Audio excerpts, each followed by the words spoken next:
jamhuuriyadda Somaliland madaxweyne ku-xigeenka gudoomiyaha guurtida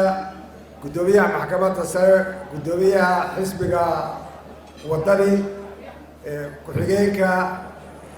ana wasiirka daaqilka koowaad iyo kan labaad xisbiga kulmiye marti sharafka gidigii waxaan ku salaamayaa salaanta islaamka assalaamu calaykum waraxmatullaahi wabarakaatu waxaa farxadaya inaan ka soo qayb qabo 26 Juun oo ah maalinta ku qaadaya maalintii calan Soomaaliyeed la taagay ee laga taagay Somaliland waxa weeye taariikhdeeda waa laga sheekeeyay gobolladeena aad u sheegay la koob iyo 6 sano laga soo wareegay waxaan aad ugu faraxsanahay meesha aynu gaarnay nabadgelyada aynu haysano iyo barwaaqada iyo bashbashka aynu ku jiro ilaahayna ku mutaystay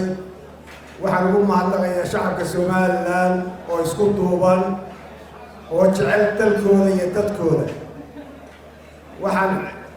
xusuustaa waxa weeye xamar lixdankii jacaylina ma geyn waxayna geeyey in shan Soomaaliyeed la isku daro ayaynu u tagnay xamar oo gula midownay sidaynu ognahayna waxa weeye wax korkortana maynaan gelin waxaan xusuustaa niman waaweyn oo wasiiraha hore xamar jooga oo ugu soobeeya ka mid yihiin ayaa waxay ka sheekeeyeen markii xornimada aynu geynay ayaa talyaanigu yidhi nimankan Somaliland waa dhib badan yihiin ingiriiska wax soo baray diido ha noqdeene ina ka celiya wuxuu yidhi shabaan oo ku saaray si aan isu hortaagno midnimada inayan dhicin markii ugu horeeyaanu nidhi aan wada hadalno waxay yidhaaheen waxaanu qaadanaynaa madaxweynaha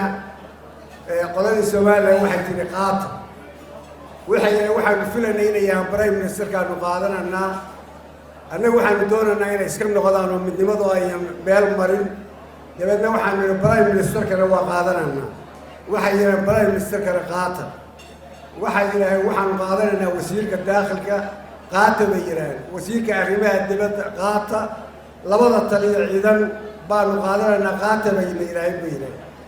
markay halkaa marayeen ayaan waxaanu nidhi nimankani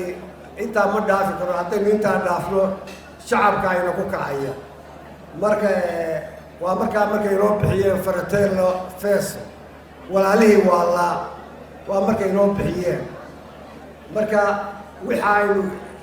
waxayna haystaa oo koob iyo 6 sano aynu doonaynaa waynu helay laakiin innagaa celinay waa dadkii ugu horreeyey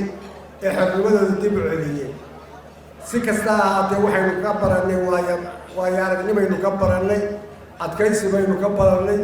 isku filaan baynu ka barannay isku tashi baynu ka barannay waxa weeye haddana meel khasaaraha ma joogan dhulkeennii ilaahay nimcadii baynu joognaa waxa weeye waxaynu u baahannahay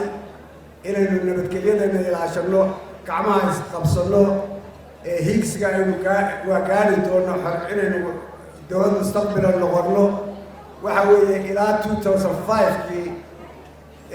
dhowr dowladood oo aanu tagnay xitaa state departmentka qolo waliba waxay tidaahaa waad istaahishaan in laydin ictiraafo laakiin noqon mayno qolada ugu horeysa waxaanu noqonaynaa qolada labaad ilaa hadda waxaynu raadinaynaa qolada koowaad ciddii noqon lahayd marka waxaan aada ugu tartaarmayaa waxa weeye waxaa la rabaa in layna niyad jabiyo ma niyad jabanno waxa weeye waxayna ka maqanin ma jiraan dad yar baynu nahay waa isku tashananaa innagaa isku tashananaa dhaqaalaheenaynu kor kobcinaynaa shaqo abuur baynu samaynaynaa badaheenna waaweyn baynu kalluumaysiga xoogga saari doonaa waxa weeye dan baa laynoo ictiraafayaa waqtigay doonaysa ha noqoto waxa weeye yaynaanu niyad jabin oo layna ku xornima koob iyo 30 baad xornimo heli weydeen waxa weeye 100 sano ha qaadato waxa weeye shacabka Soomaaliya ilaa himiladiisa gaaro cidna u joojin maayo marka qofkii isla waa niyad jabayaan u malayn maayo shacabka Soomaaliya inuu nabad jaray iyo waxa weeye dhalinyarada cusub xamar ma taqaan inta yadii hore tigeynaa waaba kabownay inta kalena maba taqaan camal wax jira muuska iyo noqon wadiyada iyo noqon markaa waxaan aad iyo ugu dardaarmaya shacabka Somaliland inuu isku tashado xornimadeeda iyo nabadgelyadeena aan ilaashano waxa weeye dhulkeena dhul diin baynu haysanaa innaga laynoo baahan yahay cidna baryi bayna insha Allah dhaqsa laynoo baryi doonaa shacabka Somaliland waxaan ku guubaabinayaa midnimo. السلام عليكم ورحمة الله وبركاته.